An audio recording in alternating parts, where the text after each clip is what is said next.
Hi welcome to Pandikottan talks. പിന്നെ ഒരുപാട് കാലത്തിന് ശേഷം നിങ്ങളൊരു ക്ലാസ്മേറ്റിനെ കാണുക. നിങ്ങളുടെ ആരെങ്കിലും നിങ്ങൾ കണ്ട ഉടനെ നിങ്ങൾ ചെന്നിട്ട് ചോദിക്കുകയാണ്, അയ്യോ നീ എന്താ ഇങ്ങനെ കറുത്തുപോയേ, നീ എന്താ ഇങ്ങനെ തടിച്ചു പോയേ, നിൻ്റെ മുടിയൊക്കെ എവിടെ പോയി, നിൻ്റെ കോലം എന്താ ഇങ്ങനെ ഇരിക്കുന്നേ എന്ന് ചോദിക്കുകയാണോ വേണ്ടേ?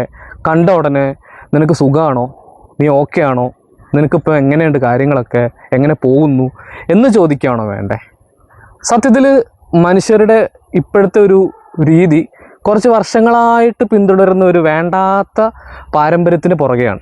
നമ്മളത് മാറേണ്ട സമയം ഒത്തിരി കഴിഞ്ഞുപോയി. വിവരം കൂടിക്കൊണ്ടിരിക്കുമ്പോൾ ഈ കാര്യത്തിൽ വിവരം പുറകോട്ട് പോയിക്കൊണ്ടിരിക്കുകയാണ്. പറഞ്ഞു വരുന്നത് ബോഡി ഷേമിങ്ങിനെ കുറിച്ചാണ്.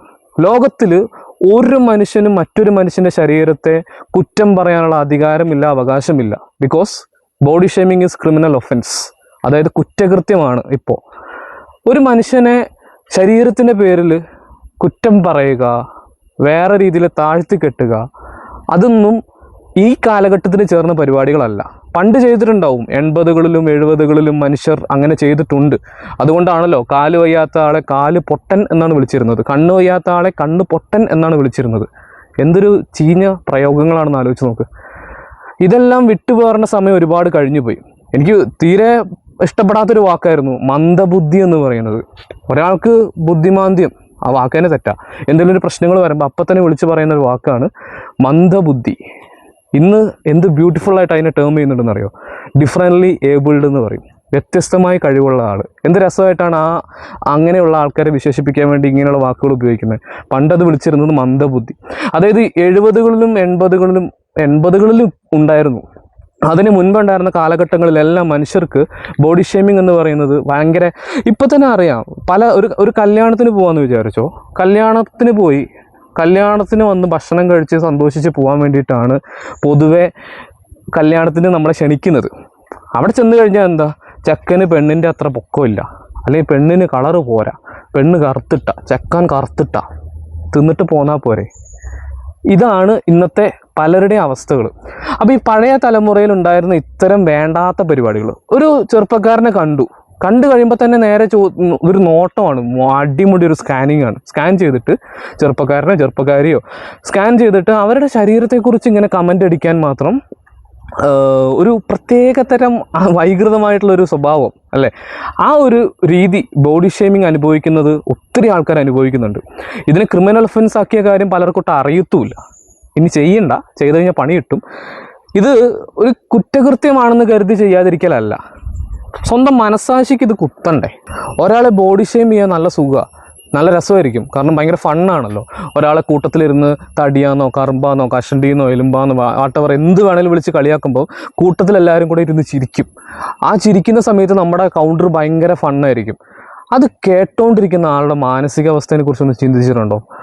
ചിലപ്പോൾ നിങ്ങളെ പറഞ്ഞ ഒരു വാക്കായിരിക്കും ആ മനുഷ്യൻ്റെ ഉള്ളിൽ തീരാത്ത മുറിവായിട്ടുണ്ടായിട്ടുണ്ടാവുക. ഇന്നും പലരും, ഇന്ത്യയിലെ കണക്കനുസരിച്ച് 90% സ്ത്രീകളും ഏതാണ്ട് 60-70 ഇടയിൽ പുരുഷന്മാരും ബോഡി ഷേമിങ് അനുഭവിക്കുന്നുണ്ട്. അതിലൊരു 30% അതിലധികം ആൾക്കാർ ട്രോമ അനുഭവിച്ച് ക്ലിനിക്കുകളിൽ സൈക്യാട്രിക് ട്രീറ്റ്മെൻറ്റ് നടത്തിക്കൊണ്ടിരിക്കുകയാണെന്ന് കേട്ടാൽ നമുക്കത് അത്ര ഫണ്ണായിട്ട് തോന്നുകയില്ല. കാരണം ബോഡി ഷേമിങ് എന്ന് പറയുന്നത് ഒരു മനുഷ്യൻ്റെ ഉള്ളിലുണ്ടാക്കുന്ന മുറിവും ഓർമ്മകളിലേക്ക് കയറി കൊളുത്തിപ്പോകുന്ന ഒരു വല്ലാത്തൊരു ട്രോമയാണെന്നുള്ളത് നമ്മൾ പലരും അറിയാതെ പോവുകയാണ്. ചിലപ്പോൾ സ്വന്തം വീട്ടിൽ നിന്നായിരിക്കും. സ്വന്തം വീട്ടിൽ മാതാപിതാക്കൾ നിറത്തിൻ്റെ സൗന്ദര്യത്തിൻ്റെ പേരിൽ വേർതിരിവ് കാണിച്ച് സ്നേഹം വേർതിരിച്ച് കൊടുത്തതിലായിരിക്കും തുടങ്ങിയിട്ടുണ്ടാവുക. അവിടുന്ന് പിന്നെ സ്കൂളിൽ നിന്നായിരിക്കും, അധ്യാപകർ, കൂട്ടുകാർ, നിറത്തിൻ്റെ പേരിൽ മാറ്റി നിർത്തപ്പെട്ട അനുഭവങ്ങൾ. അവിടുന്ന് പിന്നെ അങ്ങോട്ട് പോയിട്ടുണ്ടാവുക ജോലി സ്ഥലങ്ങളിൽ പല രീതിയിലും ബോഡി ഷേമിങ് അനുഭവിക്കുക. കൂട്ടുകാർ, നാട്ടുകാർ, സമൂഹം. ഒന്ന് ആലോചിച്ച് നോക്കൂ, ഒരു മനുഷ്യൻ സ്വന്തം ശരീരത്തിൻ്റെ പേരിൽ സ്വന്തം ജീവിവർഗത്തിൻ്റെ അടുത്തുനിന്ന് തന്നെ കുറ്റപ്പെടുത്തലും കളിയാക്കലും നേരിടേണ്ടി വരിക എന്ന് പറയുന്ന അത്ര ഒരു മോശമായിട്ടുള്ള അനുഭവം. അതാണ് പറഞ്ഞത്, ബോഡി ഷേമിങ് എന്ന് പറയുന്നത് ചെയ്യുന്നവർ ചിന്തിച്ചാൽ മാത്രം മതി. ഏറ്റവും പ്രധാനപ്പെട്ട ഒരു കാര്യം, ഈ സാധനം ക്രിമിനൽ ഒഫൻസ് ആണെന്ന് അറിഞ്ഞിട്ട് ഇനി ആരും ചെയ്യാൻ നിൽക്കണ്ട. ഇനി അത് അറിഞ്ഞാലും അറിഞ്ഞില്ലെങ്കിലും സ്വന്തം മനസ്സാക്ഷി കുത്തുന്നുണ്ടെങ്കിൽ ചെയ്യാതിരിക്കുക. ഓക്കെ, പലരും തുടങ്ങിയിട്ടുണ്ടാവും, നിർത്തുക. പലരും ചെയ്യാതിരിക്കുന്നുണ്ടെങ്കിൽ അവർ സന്തോഷിക്കുക. കാരണം എന്താണെന്ന് വെച്ച് കഴിഞ്ഞാൽ നിങ്ങളൊരു മനുഷ്യൻ്റെ മനസ്സ് വേദനിപ്പിക്കുന്നില്ല എന്നത് ഓർത്തിട്ട്.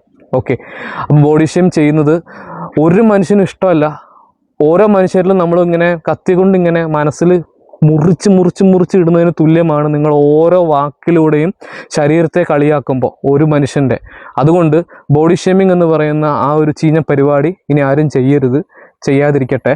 കൂടുതൽ ഈ വിഷയത്തെക്കുറിച്ച് നമ്മൾ ഇനി സംസാരിക്കും, കുറേ പറയാനുണ്ട്. അപ്പോൾ ഇനി എന്ത് ചെയ്യുക, അടുത്ത വീഡിയോസിൽ നമുക്ക് സെറ്റാക്കാം. അപ്പോൾ എല്ലാവരും കൂടെ ഉണ്ടാവണം. ഓക്കെ, ഹാപ്പി ആയിട്ടിരിക്കുക. പറ്റുന്നവരൊക്കെ ഒന്ന് സബ്സ്ക്രൈബ് ചെയ്തേക്കണേ. ഓക്കെ.